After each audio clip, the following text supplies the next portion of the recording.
Hello, this is Left Turn Productions, and welcome to Your Cup Series Season number 4. We are here at Omaha Superspeedway for the third ever clash running here in the Your Cup Series. Started in Season 2, the winner that season was Keselowski. Season 3 was Kevin Harvick. But who will be the winner this season? Will it be another Ford, or will it be a Chevy or Toyota? Who will win the clash? We have 25 drivers in the field here today. They are the top 25 drivers that finished in points last season. The starting order was randomly determined. So, without further ado, here is your starting lineup. On the front row, we have the one of Jamie McMurray winning the Clash pole for the second season in a row. Last season, we did the random format before, and McMurray won the pole that time as well. Alongside him is the 12 of Ryan Blaney. Row 2 is the 2 of Keselowski and the 11 of Denny Hamlin. Row 3, William Byron and Alex Bowman, Hendrick teammates. Row 4 is Ricky Stenhouse Jr. and Kyle Larson. In row 5, you have Eric Almirola and Ryan Newman. Row 6 has Joey Logano and Clint Bowyer. Row 7, the other two Hendrick cars, Jimmy Johnson and Chase Elliott. Row 8, Kevin Harvick and Kurt Busch, another pair of teammates for Stewart-Haas Racing this time. In row 9, you have Cole Custer driving for a brand new team. Alongside him, the 78 of Martin Truex Jr. And rounding out the top 20 is Eric Jones and AJ Allmendinger. Row 11, you've got a couple of Joe Gibbs cars, Kyle Busch and Daniel Suarez. Row 12, you have a couple of Junior Motorsports cars, Justin Allgaier and Tyler Reddick. And rounding out the field is the 21 of Paul Menard.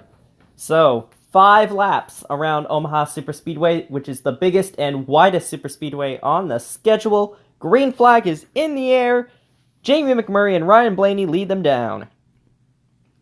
As the cars fly by here, we rejoin them in turn number 1 as McMurray has cleared Ryan Blaney, and Blaney is sinking back further in the pack.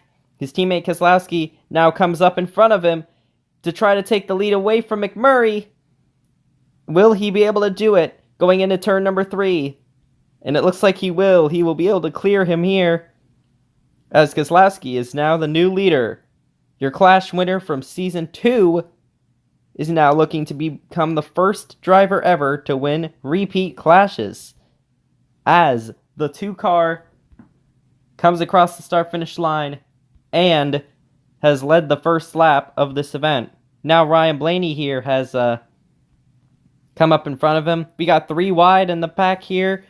Alex Bowman, Kyle Larson. And we even have 4 wide a little bit further back, and there's contact. Custer is around. Jones involved. Suarez and Newman also getting collected. And look at Newman. Hard hit to the inside wall. Oh my goodness. Another hard hit. And he comes to a fiery halt. Ryan Newman's car in flames. Wow. That was an incredible crash for Ryan Newman. Let's hope he's okay. You also saw Daniel Suarez spin, was able to get his car back going. And over here you have Eric Jones, Justin Allgaier, Martin Truex Jr., and Cole Custer all involved in this one, as well as Ryan Newman.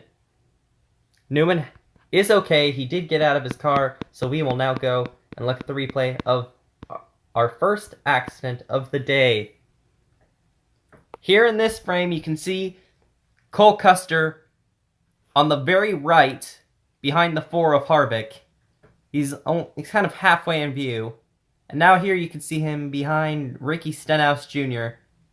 And it looks like Eric Jones tried to get to the inside of him, and Custer didn't realize he was there. Custer into the air, back on all fours, almost got Kyle Busch. Kyle Busch came up into Ryan Newman, and that's what got him involved. And there you can see Truex and Allgaier piling in. Suarez goes for a spin, and watch Newman. Bam! Hit the wall so hard he moved it back a little bit.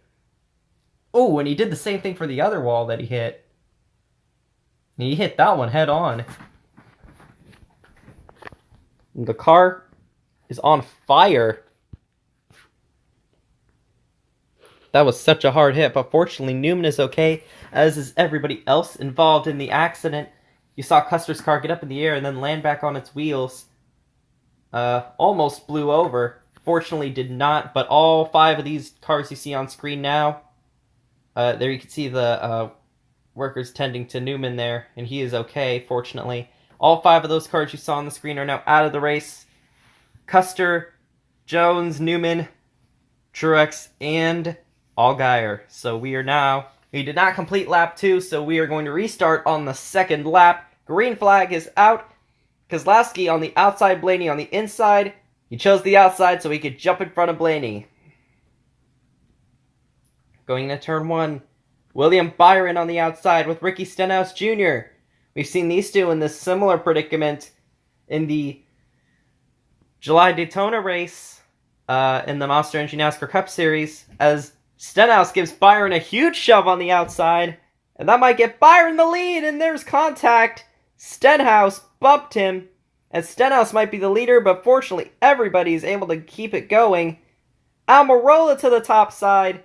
Not enough momentum. Ricky Stenhouse Jr. has taken the lead by moving the 24 car. And that will affect Brad Keselowski as well, as they find some cars in the back of the pack to go with.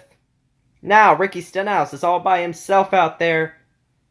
What is he going to do here? He blocks the outside yet again. Almirola crosses him over. Almirola has not won a York Cup Series race. 3, almost 4 wide for the lead as they cross the line.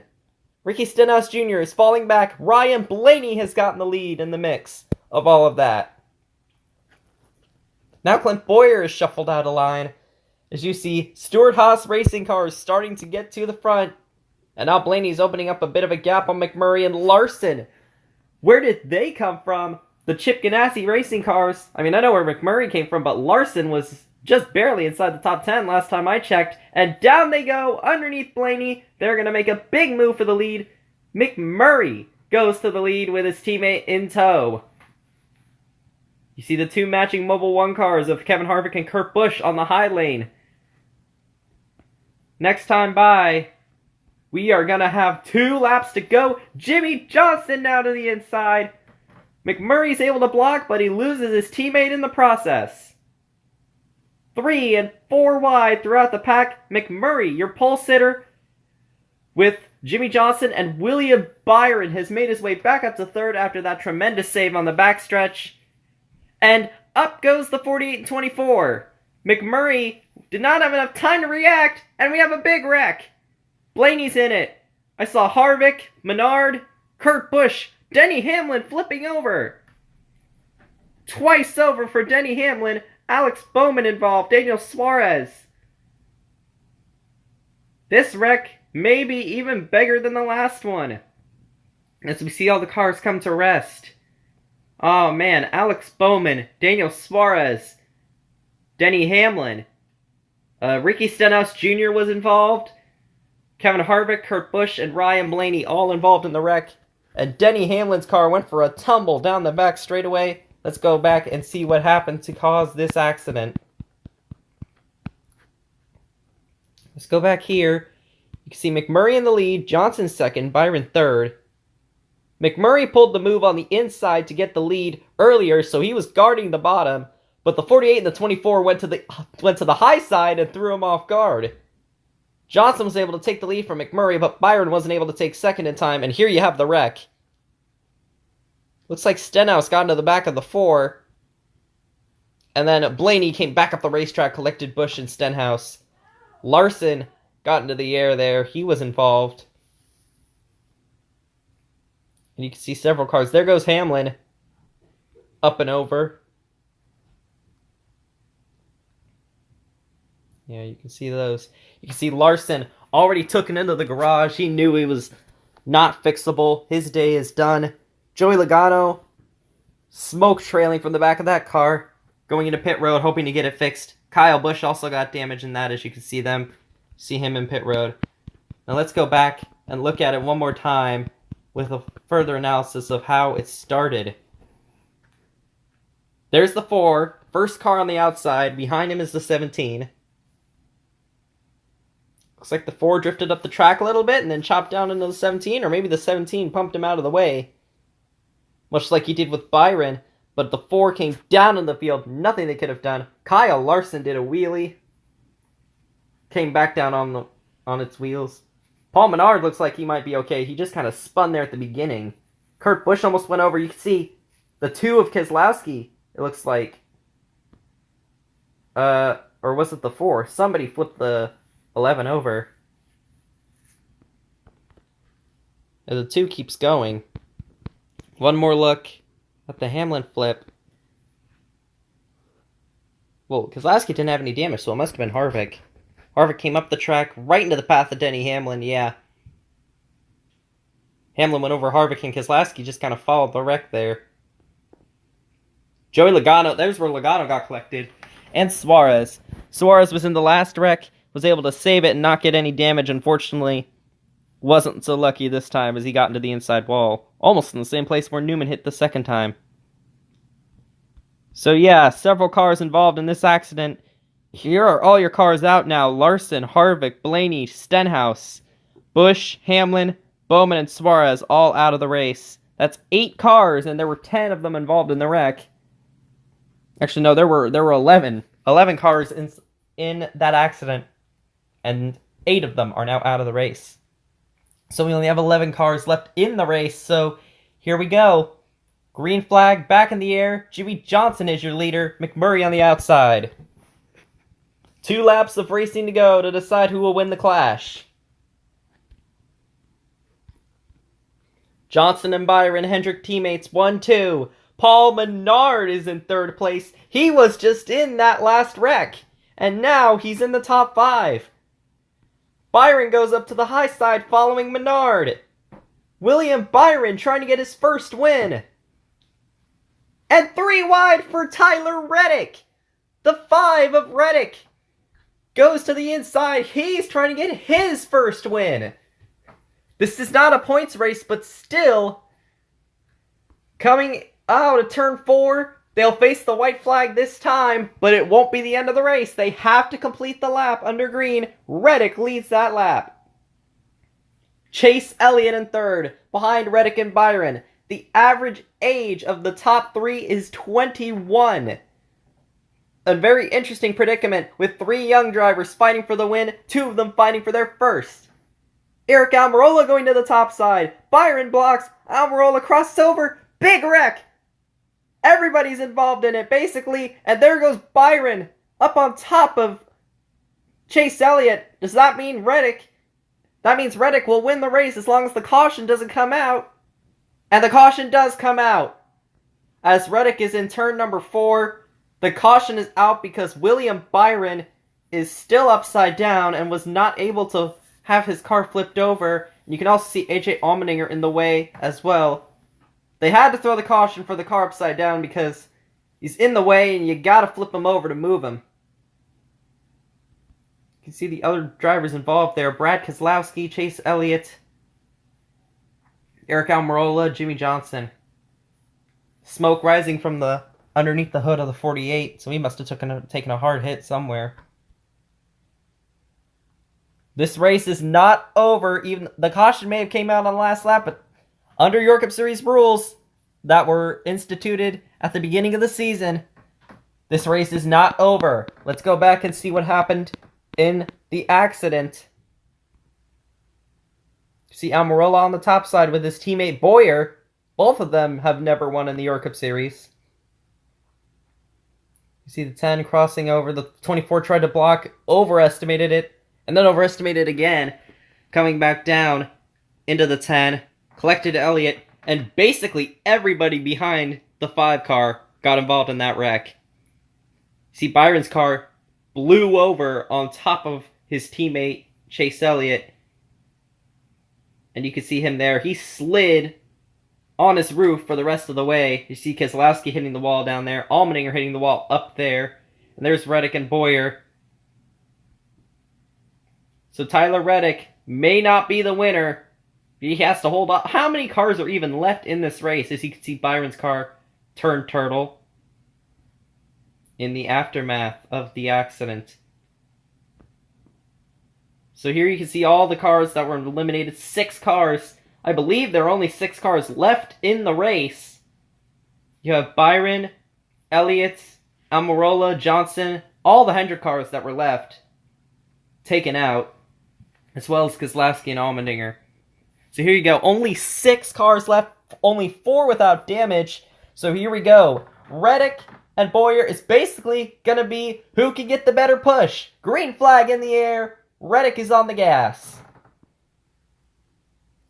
Reddick with McMurray pushing him. Clint Bowyer with Menard pushing him. As the 2 cars, Kyle Busch and Joey Logano, with damage, fall back. They will most likely finish 5th and 6th.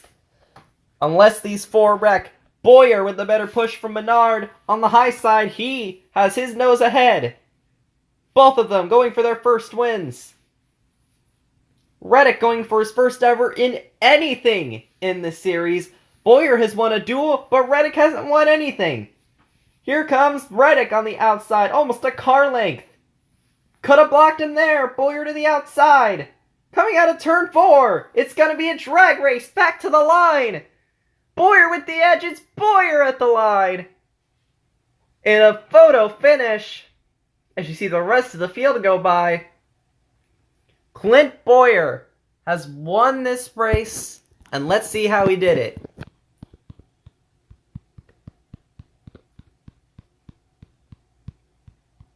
Here's the restart. You see, Reddick got a better jump, but Bowyer had the 21 on the back of him. McMurray trying to get the suck back up to the 5.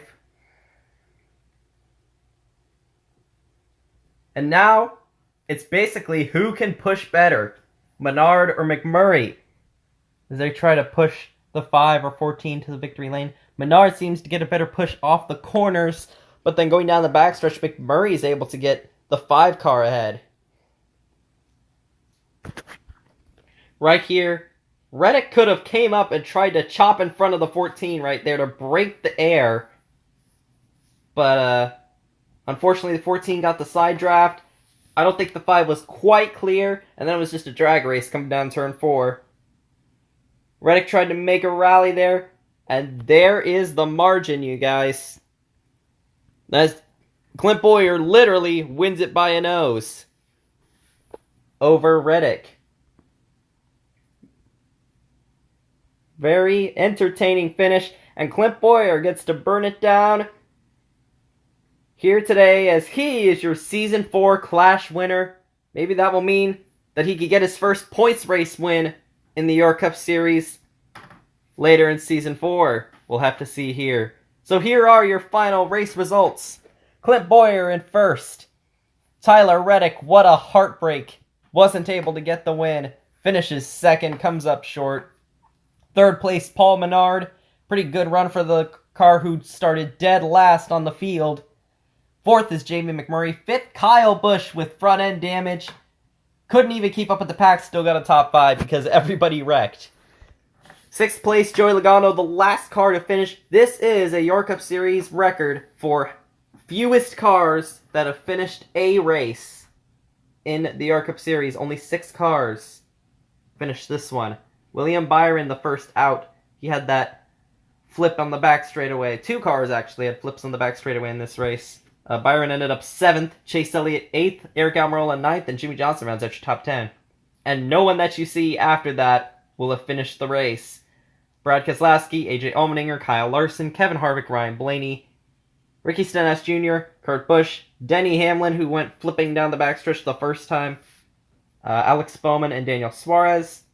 And rounding out the field is Cole Custer, Eric Jones, Ryan Newman, Martin Truex Jr., and Justin Allgaier. So congratulations to Clint Bowyer and sponsored account Clark McKee. This is Clark's first ever Euro Cup Series win, and it is in his first start, much like his teammate, Kevin Harvick's sponsored account, What Incarnation. So it looks like Stewart Haas Racing's new sponsored accounts are doing pretty well to start off the season, but once again, this is not a points race, so it won't count towards wow, I messed that up really bad. It will not count towards any points. So, it is just an exhibition race for fun. So anyway, The first points race will be the Omaha 500. Actually, technically, it'll be the Omaha Duels. You could get some points in there. So anyway, this is going to end the video. This is Left Turn Productions signing out.